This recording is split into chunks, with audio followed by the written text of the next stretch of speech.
I can do what anybody can do. It pretty much, it's like I said, it's back to the decision and what's your why, right? What's your reason? What's your purpose?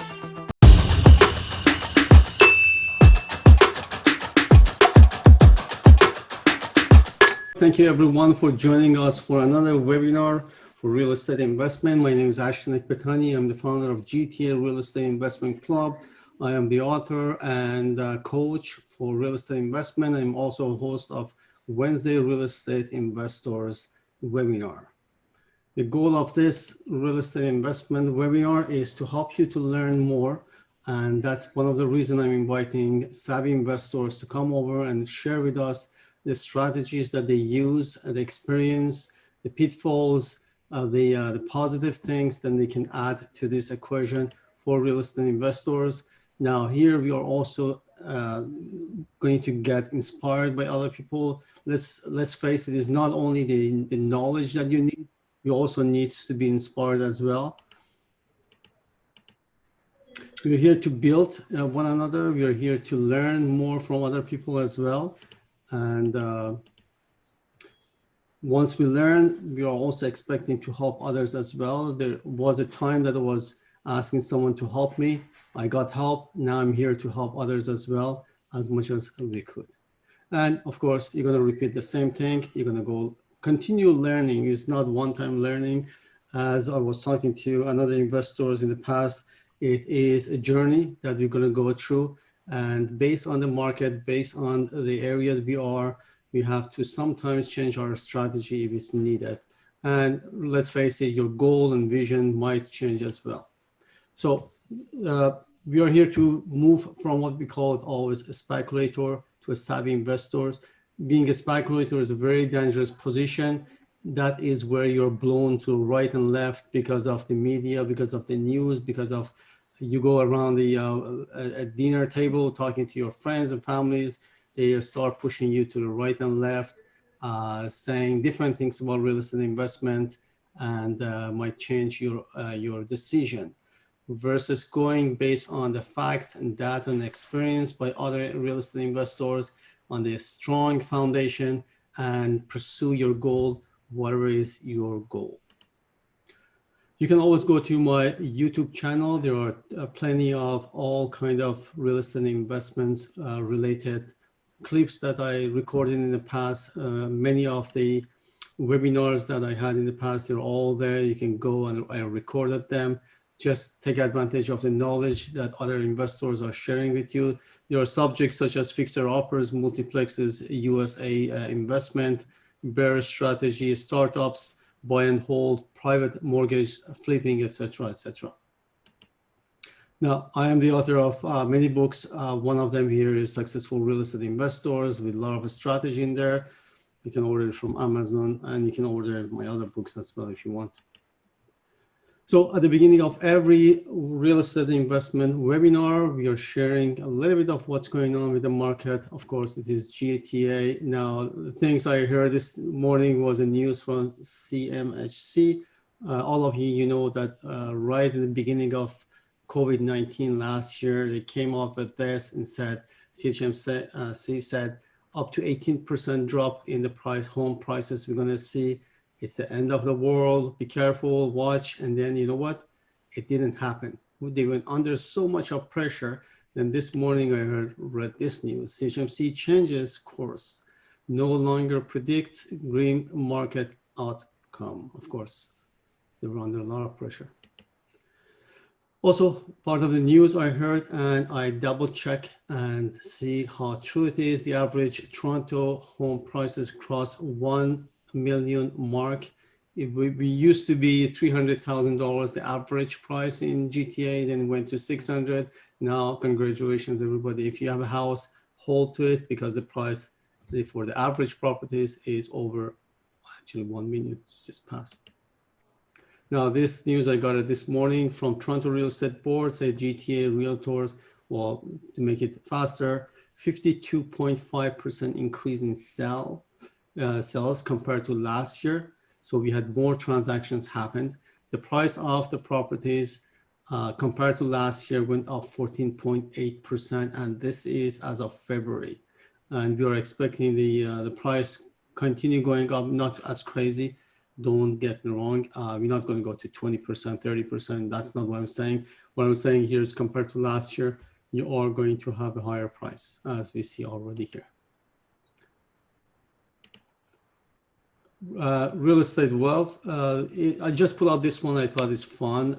The price of the best places to invest in Ontario right now, as we speak, is Hamilton, Windsor, Guelph, Kingston. But again, you go back to some of these places, you have to know what you're doing. That's based on your strategy.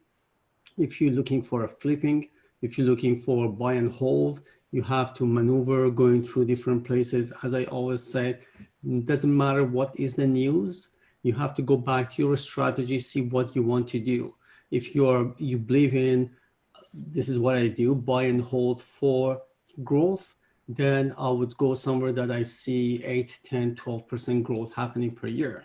If you want to buy and improve and then rent and duplicate, you have to go to another place. You cannot just believe Hamilton is the place to go and I do, no matter what I do, I would do it in Hamilton, I'm going to be successful. That's not the case. So in any of these cases, you have to do your due diligence. So today's webinar is scale up to multiplex and moving from single homes to multiplexes. And without further ado, we have Zeshan Choudhry. He is one of the savvy investors that I have the opportunity to invite, and he accepted our invitation. Now we are going to learn the techniques, how he started. It's very interesting story. Whenever I talk to investors, how they started, you think they have to be the master of real estate investment. Well, surprisingly, no. And that's one of the reasons I want them to be here, see how they started and compare that to you. And the good news here is if you have the desire to pursue, step forward, you can always do that. So without further ado, Zeshan, are you there? Zeshan? Yes, I'm here. Okay, yeah. You want to, let me see if I can share the screen with you. Just bear with me for a second. I think you have to take over as well. I don't have a PowerPoint or anything, but okay, I have to make sure. Let me see, just give 1 second. Oh, there you go. Okay. there you go. Go ahead, it's all yours. So Okay. Zeshan, thank you for coming up and take over. Tell us your story, where you started, and go on. Yeah, sure. So my name is Zeshan, like you heard. I'm actually an investor from Windsor. So I'm currently living in Windsor. Originally from Toronto, like in the GTA, actually Markham. And I've been living in Windsor for the last about a year and a half now. But essentially how it got started was actually in 2016. So 2016, I was still working, you know, at a full-time job. Actually, I'll take a little prior to that. I was, you know, I graduated from university, got into finance, started working in banks, and just, you know, a lot of entry-level jobs. Not really decided exactly what I wanted to do, so I ended up bouncing around from internship, accounting internships, you know, publishing companies, things like that. Just never really finding a path. So yeah, in 2016, I was actually just browsing around, you know, looking for different options, looking for something like passive investment, and also something that possibly I could, you know, do a little bit on the side here, and then eventually turn into a full-time career, or you know, start my own business, or somehow do something passive on the side that would lead into a business. So I actually started searching online, you know, looking up different groups that are out there. You know, I heard real estate was, you know, one of the vehicles a lot of people use to create wealth. So, you know, I was just searching around looking for people who I can speak to. At the time, there wasn't as many groups. Like now you see there's so many webinars, meetups, there's so much on YouTube, all this information. At that time, it doesn't seem too long ago, but there wasn't many meetup groups. So I happened to find one, just gave a call to that, the organizer of that group, and then, you know, it kind of went from there. She introduced me to real estate. She introduced me to her weekly webinars, and I just got hooked from there. And essentially, she kind of pitched me on three different areas at the time. So 2016, prices were still very reasonable. She had pitched me on Hamilton, Barrie, and Windsor. So me, just working just the entry level job, I was like, with the money I have, Windsor seemed like a very affordable market for me. Really, I only needed about $15,000 at the time to get in as a down payment because the prices were really cheap there. And then from there, yeah, I just kind of took some time educating myself, reading a few books here and there, and then just took action, like, just connected with a realtor that she referred me, mortgage broker, got pre-qualified, and then yeah, just took off from there. So started buying single family homes in Windsor. Um, and the market picked up quite a bit in 2016, 2017. So then I started learning about the BRRRR strategy. So I started refinancing my homes, the ones that I initially bought that have, even without adding, too many renovations, the price had just appreciated. So I was literally, if I was able to get 30, 40K out of a house, I would refinance it and put it into the other house. In between that, I also took some time to actually invest in the States too, because I was like, how can I look at more opportunity? How can I see, in the US, they have a lot more supply. So I started taking that path down there, invested, I took a break from Windsor for about a year and started investing in the States.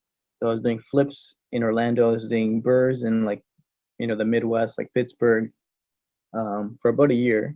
That was going well, but obviously, like, you get the challenges of financing as a Canadian citizen. So then, I said, you know what, I already have stuff in Windsor. Let me just focus in Windsor and see what I can do. So I continued to buy, smaller properties, single family duplex was the biggest I had at the time. And then, I was I was listening to a few podcasts based in the States on multifamily apartment buildings. So, I took a deep dive in that, educated myself on that, took a couple of courses as well. And then when I found out how that works, how multifamily works, then I was hooked on that. So I said, you know what, Windsor's a pretty good market. Price per door here is very reasonable. So what I did, I just started looking at bigger properties. When you get over 5 units, it becomes commercial mortgages. So I went for a sixplex, bought the sixplex, added value to the sixplex, renovated units, increased the rents. And then from there, I started looking at bigger buildings, got into a couple 7 units, into an 8 unit. And then from there, in the last year since 2019, actually come 2019 in the summer, I had about 20 or so units, but I was still working at my full-time job downtown Toronto. But at that point, I wanted to make a decision, like, if this is something I want to do, I want to be in it full-time. So summer of 2019 is when I decided that, my cash flow, because Windsor is a very high cash flow market, decided that my cash flow was enough to, cover my living expenses essentially. So took that move. I ended up moving my life to Windsor, with the goal of scaling that multifamily business strictly, right? So, I got rid of property management, doing everything myself.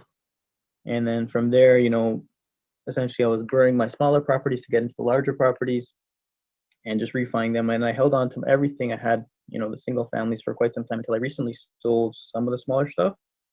And since then, I bought a 12-unit building, and right now I'm buying another 12-unit building. So, yeah, so it was just a gradual scale from the single families and just refining as much as I can. I understand, like, you don't want to over leverage, but when you get into commercial, it's a whole different game in terms of financing. It's actually easier to qualify. Myself, on paper, we don't show much income because for tax reasons, but yet we're still able to buy multi-million-dollar properties, with multiple units. So that's pretty much what I'm doing now. The growing the business here and scaling and looking at larger and larger properties. So that's what I'm doing right now. Excellent. Zeshan, tell us about how you started. Like, the first step, you're working full time, let's say, for the bank, and then all of a sudden the light goes on. I have to get into real estate investments. Tell us about your hesitations, your questions, fears. If you have any family, friends thinking or talking about you, try to talk you out of this. Tell us your initial hesitations or initial move or desire. Tell us a little bit, what was your engine that would really attract you towards that investment? Yeah. I mean, obviously, at first there was a lot of people, just speaking to people who had owned real estate in the past, and the one big thing that I took away from that is like, you don't want to get involved with tenants and property management and having the responsibility of taking care of a home that's not yours, like that you're not living in. So obviously heard all that stuff, but for me, I was like, you know what, I've tried all these different things. I had tried options trading. Like I still do that reactively, but I tried, tax liens. I tried all these different, online business, Amazon business, all that to find something that creates, stable income and also something that I enjoy. So that was kind of my trigger point. It was more like out of, jumping from job to job. You're, 25 at the time, and I'm like, what am I doing? I keep bouncing around here. I should find something that I actually enjoy and that's going to allow me to scale. So that was the main trigger. It's kind of like trial and error, pretty much. And from that, when I found real estate, even after the first two properties, you can see it when you see the results. That okay, now I just bought this a year ago. It's up 50K in value. I really didn't do anything, but now I have this 50K where I couldn't even save that much in a job, right? So when you see that first initial step, even in the first couple properties, um, that's what really got me, into real estate and proved to me that this works. Did you have any financial challenges moving from the first home to the second one? Did you get into joint venture? At first I didn't have to do the joint ventures in the first couple homes. When I bought the sixplex, I did get into joint venture. So at that point, obviously you run out of money. You put all your money, any kind of money I was making, even in a refinance, it would never be profit. It would always be to put into another property. So, a larger property is a 6 unit building. I didn't have the capital. I didn't have all the capital. So I brought in a 50-50 partner from Toronto, who I met up at a meetup actually, and we had similar interests. And yeah, I mean, at that point, the larger you go, you're eventually gonna have to raise capital. So, I did have that challenge, even scaling up after that, and now where I pretty much raised the capital for the projects, and I'm an active investor, active partner. But yeah, definitely you get into that roadblock, especially with residential financing. Um, After five properties, five mortgages, then they scrutinize your file a lot more, right? So definitely had that roadblock, but when I moved to commercial, that was removed from me. That issue was removed from me. And what was the process of choosing the properties? Let's say from the first one. The first one was in Windsor, right? Yeah. Okay. How did you have anyone to sit down with you, tell Zeshan, this is the first step, second step, this is the area, Yeah. etc. Yeah, I did. I actually had like so I had mentioned that I went to that meetup and I just contacted the host of the meetup right away and I said, look, this is what I'm trying to do. I've never done this before. What are the steps? And prior to that I did, read some books. So I had my little checklist saying like, okay, I'm looking for a single family home, 3 bedroom, 2 bathroom, generate positive cash flow. I had studied the area in terms of demographics and population, economics and all that. And I had all that stuff, but I still didn't know the process, like the actual steps, you know, going to a broker, getting pre-approved, the legal process behind it, all that stuff I didn't know, but that person kind of walked me through it, and she said, you're gonna learn on the way. The first one was you're just gonna need help on the first one. After that, they're all the same pretty much, in terms of residential. So yeah, I did have someone that was kind of helping me out, but it was probably someone like yourself who hosts these groups, these webinars regularly, and that's why I contacted because at that time, that was the only person in that space that was kind of a leader figure to help me out. So that's how I did it. Now, talking about multiplex, for some of us, it looks like a huge things out of other planet. Is huge. How could you see yourself or justify to move from single homes to multiplex? Was it more things that was attractive to you? For sure, you were not looking for trouble, more trouble. So Mm. first of all, you would have to deal with insurance company in a different way, the mortgage companies different ways, managing it in different ways. Like one single property is just one single property. You put a tenant or two, and that's it. You're done. But with multiplex, it looks like huge. So how do you overcome those obstacles or challenges, I would say? Yeah, yeah, no, definitely. At first it does look like, it's a big jump, but when you look at it, how I see it is that now I see that a single family home is actually depends on your strategy, but single family is probably the most expensive real estate you can buy per door, right? And now let's say you have a 12 unit building. Now, yeah, it might have taken you quite some time to, gather the funds and get that 12 unit building, but now you have scalability, right? Economies of scale. You have one roof, one insurance policy, um, you know, and in terms of vacancy, like, maybe two, three, four tenants out of that 12 unit building have vacated the property, but yet you're still paying all your expenses, you're paying your mortgage, you're paying all your utilities still.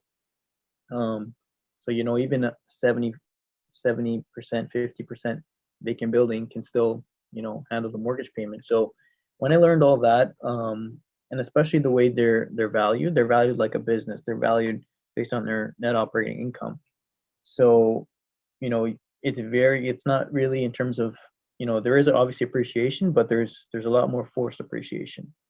So when I learned the math behind it in terms of, $1 on your income means, in certain markets like $15 on your value, on your end value.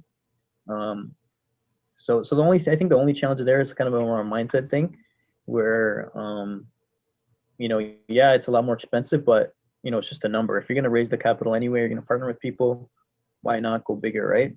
And yeah, it's a bigger investment up front, but the payoff is much bigger as well. There's a lot more tax advantages. And obviously the financing at first is difficult when you're starting, but when you have a portfolio, it actually becomes easier because essentially what you need to have is that the property qualifies for the mortgage pretty much. And, the person in the people in the corporation, like the shareholders, they would essentially have to guarantee it based on their net worth. So they take into account your net worth and the property's performance versus your personal income, right? Like personal income isn't that much, but I'm able to buy these larger properties.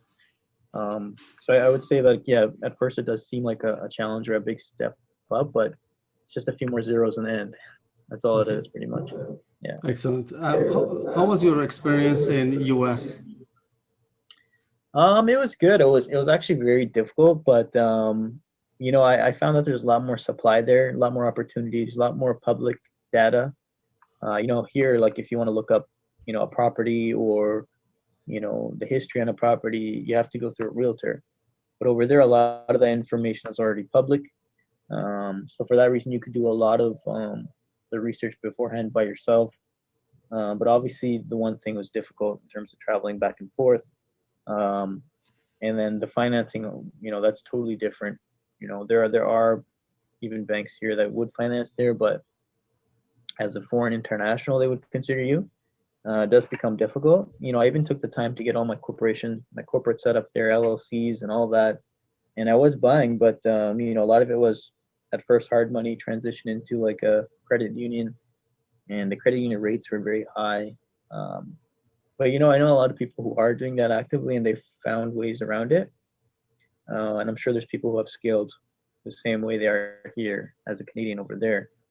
Um, so yeah, that was the main issues. But being so far away, you didn't have that much control. You'd have to kind of rely on your team out there, property management, and so there is that thing as well, right? Kind of worried about your investment in terms of what's actually happening there.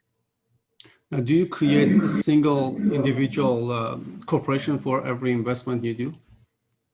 Yeah. So for the apartment buildings, yes, we do. So we have a corporation, then we have shareholders in that corporation, where usually our partners, um, and typically the bank and the lawyer. That it just makes everything cleaner with the new corporation. unless I'm using the same partners every time, which is rarely the case. Um, and then I can use the existing corporation that I've used before. Obviously, it does get expensive with like tax returns, multiple tax returns, but Yeah. it just keeps everything cleaner. Excellent. And how do you handle your units? Do you have a property management handle that? Do you do it So I have yourself? my own property management company here. So it's everything's in house, right? We have our own team of maintenance and contractors. Um, and we have the contractor, especially, that's one thing in Windsor, which is very hard to find reliable ones. So as long as you keep them busy, you should be good. But yeah, essentially, I take in my maintenance team takes in all the tenant calls, and then I'm doing a lot of the acquisition side and raising capital side, but looking to scale that as well, bring on more people that can assist, because obviously I don't want to be chasing tenants around and things like that. So with scale, that you can hire more people and offload many of the tasks. Excellent. Let's say you go to Ottawa. What are your criteria to find a multiplex there? Yeah, I mean Ottawa. I've actually looked briefly there. I like to buy within 80 to 150 maximum per door, right? And sometimes that's not the case in those kind of markets, but the one thing I'm looking at obviously is population growth is one thing for sure. Good rental market, a lot of renters, blue collar workforce, you know, all those things you would look at in any city in terms of picking a target market. But for multifamily specifically, I'm looking for purpose-built buildings. Not those big houses that have been split up into six non-conforming units. I want actually, apartment buildings that are physical buildings with separate meters if they can. If not, then there's things you can do to separate the meters as well. But I typically like to see a pitched roof versus a flat roof.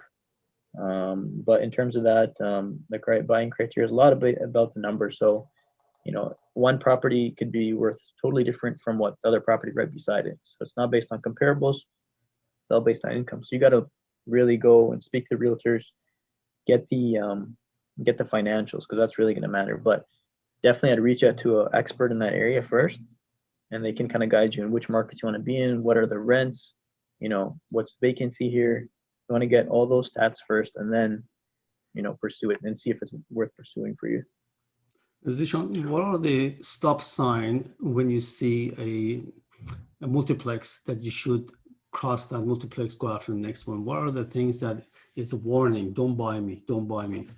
Yeah, I mean it's tough. I mean, from let's say you just see a listing online, it's tough to know without touring the property. But definitely, obviously, number one, if the numbers don't make sense, because it's clear, you can very quickly evaluate these properties based on the cap rate in those areas.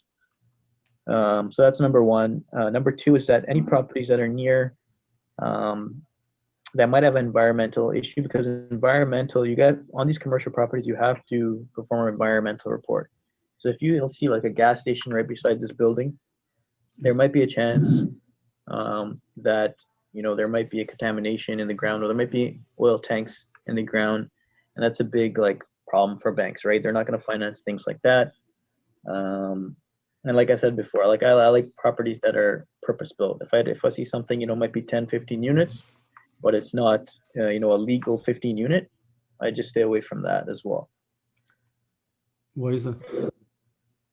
Just because you know a lot of the reasons for that is, like, I had a sixplex before too, and it was a house that's chopped up into 6 units. And yeah, sure, that a lot of people are making that work, but every all the utilities under one water meter, one hydrometer, and the water pressure and things like that. Just because it was a house and now you have split it up into multiple families living in this place.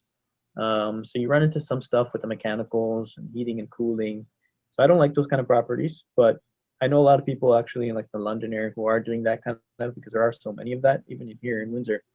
Um, but that's just one reason. I mean, if you can take a look at the mechanicals, those are major things, right? Foundation is another thing. You can look at the masonry work. exterior work and see if there's any major issues up front. It might not deter you from buying the property, but it might help you with your offer, right? Might have all these conditions. You'll definitely want to go in with conditions. Absolutely. One of the things I noticed that happened in the past is the zoning. I've seen a few of the properties, so-called fourplex in Hamilton. And when we dig into that by a lawyer, they notice is a single property or is a duplex. Now you will have problem buying that and promoting it as fourplex, and the city comes after you. You're not going with the bylaws of the city for a fourplex, so you're going to be in trouble. So the lawyer stopped the client, said, listen, this is a single properties, it's promoted as fourplex, it's not a fourplex. And Absolutely. they want to sell it. Guess what? People would check, would not pay the amount of money that you are expecting to get a fourplex. So these are the technical things you have to really be careful. Oh, for sure. Yeah, definitely want to get your lawyer involved. That's why you always want to go in with conditions. I know in like the seller's market, it's tough. A lot of people are going no conditions. But yeah, if you run into that kind of situation, definitely want your lawyer to take a look and do your research on that as well. One of the other things I notice is the inspector. Make sure the inspector you pick, they know what they are talking about. Like they have experience working with multiplex and not single properties. They not just go through and check that typical things that we check in a single property. Is more into that. Adding to that is also the insurance. Don't think is insurance is a single properties insurance company. It's a different scale, and do not ever go short or go shortcut on your insurance.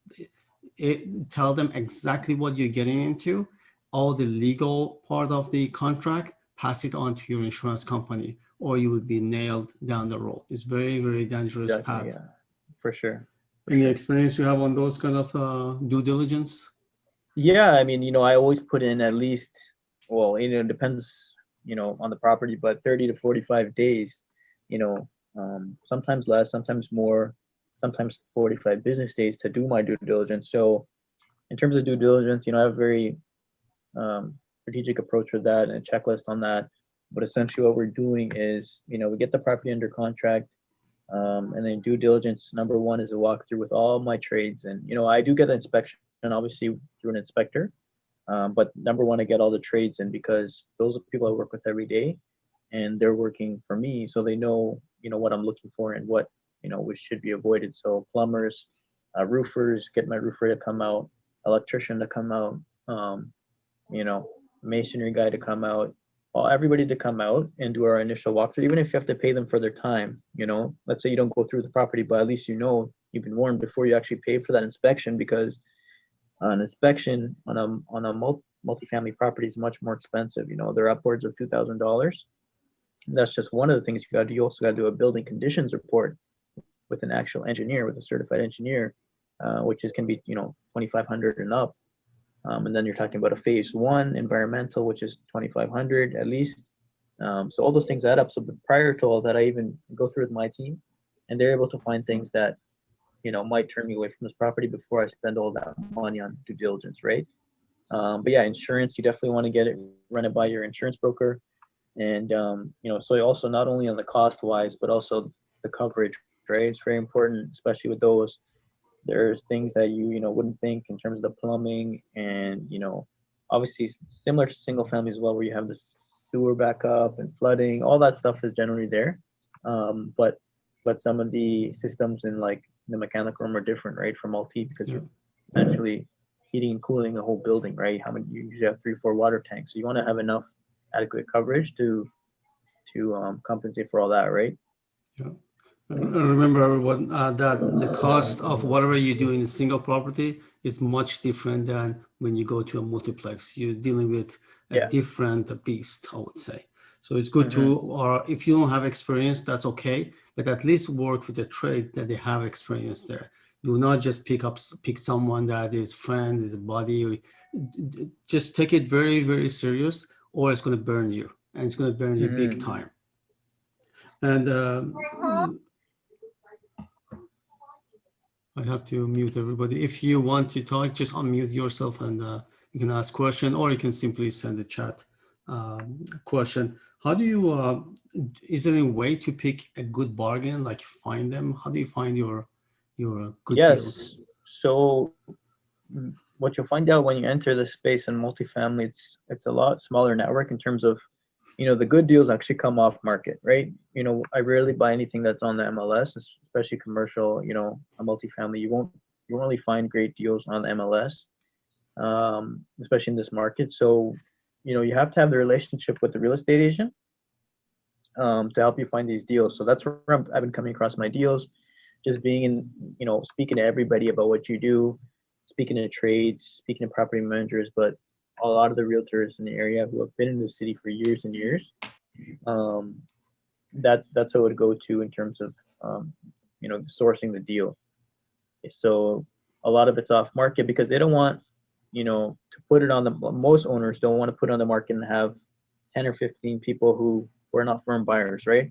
So they'd rather go to a broker, real estate agent who knows these firm buyers who this is what they do. They buy apartment buildings. They know they have the funds.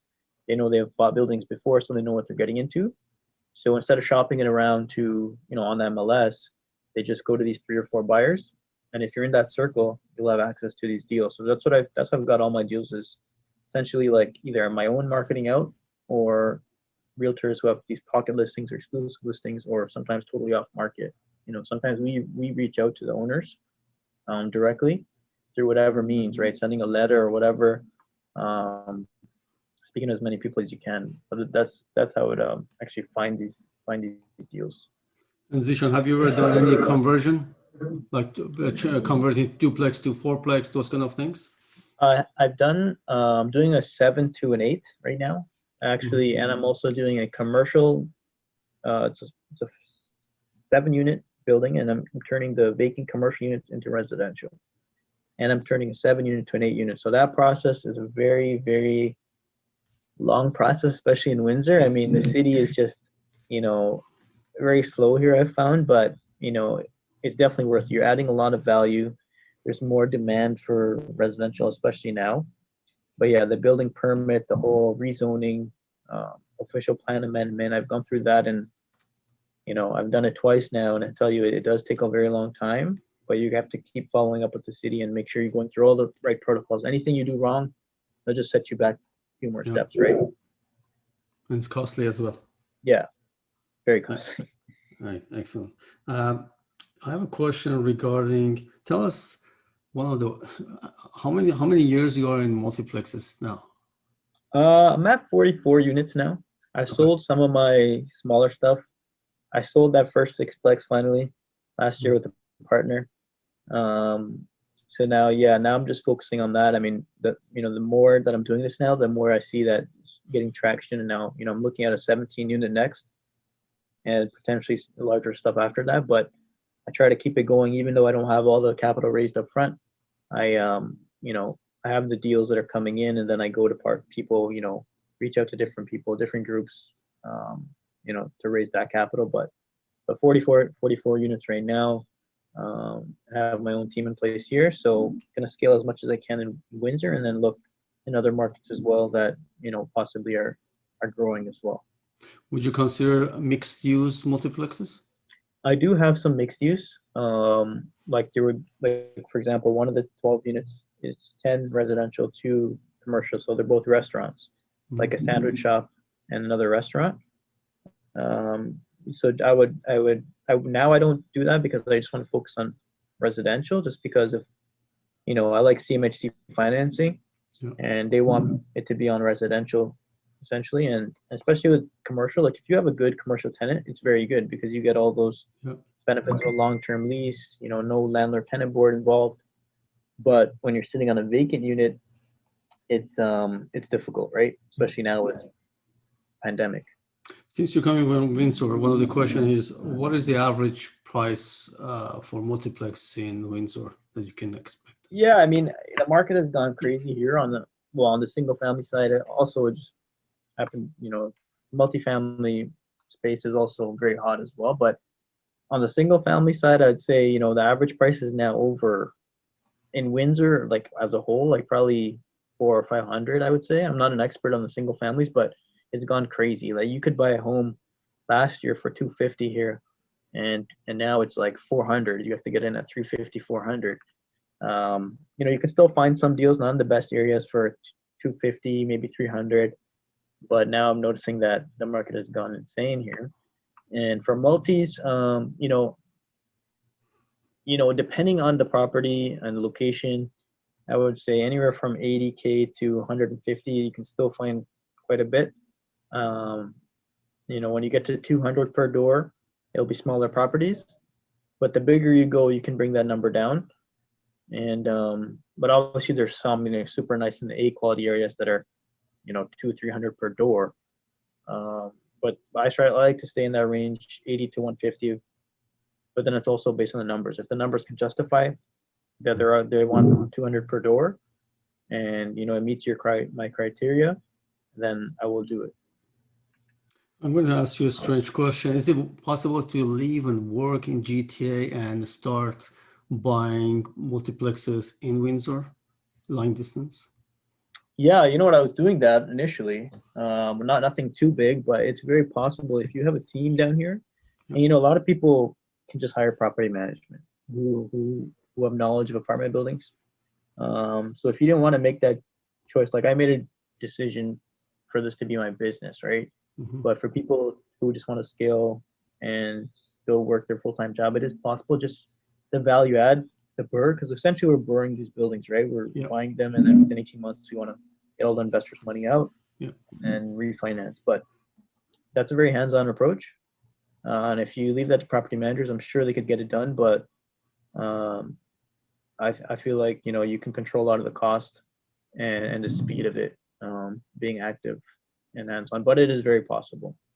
You have to drive down there, having some people already in place, and start getting yourself familiar with different part of the city, and then have few people there, and then start looking for multiplex. You have to get comfortable in the neighborhood. Exactly. Never close your eyes and say, okay, I'm gonna go there. This is a multiplex. I'm gonna buy it and come back. It's not wise to do that. You agree? Absolutely, yeah. Yeah, no, definitely with multifamily, it's a lot different. But yeah, you should, because before when I was working in Toronto, I knew the areas, but I didn't really drive the areas as much. But now living here, you notice what are the good areas, what are the bad areas, right? Yeah. How do these areas look at nighttime? True. Yeah. And Zeshan, tell us about one of your, let's say, worst story that you don't want to go through it. It was a nightmare. I mean, I had a lot of at first, a lot of tenant nightmares. Obviously, like I've gone through the whole eviction process where the people have I've left at that time. I was working in Toronto, and I left the placement of tenants to property managers or realtors or anybody who's just not specifically doing the leasing, um, or weren't professionals. Let's say they were still some property managers, but they weren't professionals doing the leasing. And you get caught with some bad tenants, and I have a lot of tenant stories, but we'll get into that. But let's just say, like, gone through the eviction process. I'm talking about people have abandoned the homes, cats, fleas, everything in the home, damaging the place, hoarders, obviously drugs and all that. So there are, especially in Windsor, right? There's areas like that here as well, but just crazy tenant stories that you would never think to see. But that's mainly the one thing. I mean, another challenge was definitely when I was in the States, trying to make that work was definitely a challenge, especially with some of the flips and the financing, and you're barely squeezing a profit in the end. But yeah, it was all a learning process, right? You learn from it, and now you move forward, and it helped you get that experience that now is invaluable, right? Excellent. And one of the questions we have here is there any course, or let me read the question, which course and which mentor would you recommend? Honestly, it just depends on the strategy, right? There's so much online now that like just like this meetup and other groups, like there's a lot of YouTube content. If you wanted to literally know everything without buying anything, there's so much YouTube content. So I would say YouTube your strategy that you're interested in, and then go from there. Excellent. Even part of the YouTube channel I have, in the past, I had few people who were invited, and they were expert in multiplex as well. And They did some commercial multiplex as well. So the information is there, as you correctly said, and through your own personal experience, you join a meetup group, and then you start reading books, and then you start listening, possibly, or talking, and to other real estate investors, and that's where you got the information and the knowledge to step forward. Every single things you learn would cause you a damage that you don't need to go through, instead of experiencing that when you use other people's experiences. Now, Hmm. do you have any um, 3 steps that the investors should do in order to get to where you are right now? Yeah, number one would be decide, right? That was my first thing was like decide, is this something you want to do? Is this going to fit your lifestyle? And decide decide in terms of the strategy as well, right?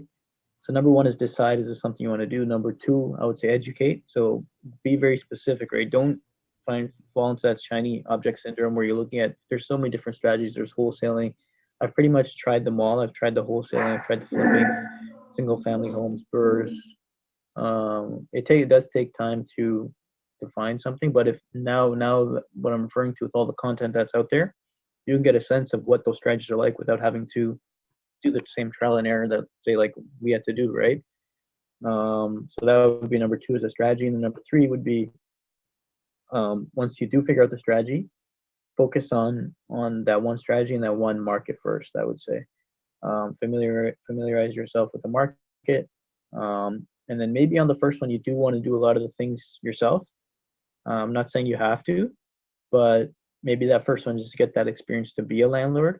Um, just to see how the process works because with renovations and things like that, you might want to be there at first, and just so no one takes advantage of you, and also learning, right? That's the main thing. So those are, I say, the first three steps, and after that, you can, if it works out for you, then look to get into the next one right away. Don't wait too long because even if you don't have the money, there's ways to get money. So I'd say once you figure those three first steps out, take action, and if it's something you like, I would say move on to the next one as soon as you can. So you mentioned about how you choose the property, the multiplexes. Can I say this is the way we do it? Very simply, add to what I'm saying, because that's the starting of what you're going to take over, is you take a look at property, you are looking at income, and you look at expenses. So what you do after, this is like a 10 minutes, 20 minutes report. You pull out what is the rent expense and the expense, and then you subtract and you see how much your mortgage is and see if it makes sense. Am I right? Yeah, but you're exactly right. So that's the number one thing. You look at the seller should have a rent roll that gives your income. They should have a list of their expenses. Obviously, you want to verify all that afterwards, but at first, up front, that's all you want to do. And then once you have all that, you want to see, you obviously run your numbers with the financing that is very conservative. For me, like I do a 25-year mortgage. I underwrite these deals, analyze these deals at a 4% interest rate. Obviously, the rates are much lower now, but I still put in 4%. I have my own numbers for vacancy and property management and maintenance that you should all factor in. And once you have all that, you have a net operating income. Now you take that net operating income, which is your income minus your expenses, and then use that against the cap rate, which is, there's more to it. I don't want to, bore you guys with all the math behind it, but obviously, essentially, your income and there's a market cap rate. So you divide those two, you get a value. So you want to make sure the price that they're asking is in line with that value that you just calculated. And then obviously in the end, when you look at your cash flow, you also want to look at your debt service ratio because that also, like, let's say the numbers work out here, but you're not cash flowing much. Is the bank going to look at that if it's like a negative debt service ratio? They won't look at that, right? So you want to have a certain criteria. I look at 1.25 at least for every dollar of income, every dollar of debt. This is how much income we have. So that's typically how I analyze my deals. Would you go with multiplex for student housing? I've done the student rentals as well. Like I said, I tried everything at first. You know what? It's funny. the one market was student rentals, where everyone thought it's recession proof, and it's always going to be there. The cash flow is insane, Mhm. but now in the pandemic, it's the hardest hit market, which Yes. is one you never think would, right? And multifamily, we're still getting like throughout COVID, we're still getting 99%. Um, People are paying, still paying. But with the student rental, you sit on vacancies now for a long time. But if you can make it work, the financing is a little bit tricky with the student rentals because the banks don't really like to see those kind of rooming houses. But the cash flow definitely, right? Right now, you get them at a discount. Cash flow is really strong once people start going back to school. Zeshan, do you recommend any other cities besides Windsor, such as London or Kitchener, Waterloo, Hamilton? Yeah, all those. Honestly, everything you said is they're great markets. Obviously, anywhere that people are going. So everyone's going to these cities. Even Windsor, people are coming. Windsor's right by Detroit. Hamilton's been a hot market. London, Brantford, Kitchener, St. Catharines, Peterborough, Kingston. All these markets have been super hot. And there's a bunch of smaller ones in there that you could go to, like Chatham. That's another. It's a very reasonable market. Um, yeah, I mean everything you mentioned. Obviously, everywhere in Ontario is super hot right now too. So what is your goal from here? Are you going to buy another 20, 30 units? What's going on? Yeah, I mean that's the plan, right? I mean, I'm looking at a 17 unit next, and then so I try to go bigger every time because I don't want to be stagnant in the same. If I'm gonna go and scale, I might as well go bigger, right? So it's just a matter of raising the capital, and so I'm working on that. Speaking to more people, but definitely, the bigger the better. So my goal is to keep buying, even if I don't even have like this one I'm working on is closing on 12 units that I'm working on is closing in April, but I'm already working on the next one, right? So keep the lead pipeline full, and obviously goals all have goals, income wise, units wise, things like that. But it's whatever's comfortable for you. Excellent. Zishan, we have approximately 10 people here listening to what you're saying. If you have individual conversation with every one of them and they ask you one question, the question they have for you here is, can I do it? What do you answer them? I said absolutely. I mean, if I can do it, anybody can do it. Pretty much, it's like I said, it's back to the decision and what's your why, right? What's your reason? What's your purpose, for why you want that? And if it's strong enough, then yes, anybody can do it, no matter what financial situation. Obviously, I'm not like an expert. It's a long way for me to go, but I know that with time, all that will come. So, it's a long-term game, and pretty much anyone can get involved at any capacity. Okay, Zishan, do you have any courses, any meetup in Windsor? People can get in contact with you. Any phone number or any email that anyone has any question can get back to you? Yeah, I mean, people can reach out to me on social media. Obviously, there's a couple of Windsor meetups, not like they're on my own, but you can reach out to me on Facebook. I'm sure you have my name here on Yeah. Instagram. I started putting my content out on Instagram a lot more. Mhm. And if you're interested in investing as well, we're actually just adding a few things to my website, but that would be another space as well, coreproperties.ca. And in terms of if you're interested in partnership or anything like that, or because we have a lot of opportunities in terms of partnerships and also private lending. So we work heavily in the private lending space as well, short term, within a year. And if anybody's interested in that, you can send me a DM or whatever, and we can go from there. Excellent. Listen, Zishan, it was such a pleasure to have you over. We learned a lot, and I hope everybody else learned. I always learn from every individual that's coming here. There are areas that I've never covered, but I get this information from you, and kind of equipping myself is a learning curve that is endless. You have to continue going on and on and on. So it was a pleasure to have you over, and I really appreciate your time that you share with us. Thank you so much. Yeah, I appreciate you having me, and it was really good, speaking to everyone here today. Excellent. And thank you everyone for joining us and hope to see you next time. All the best.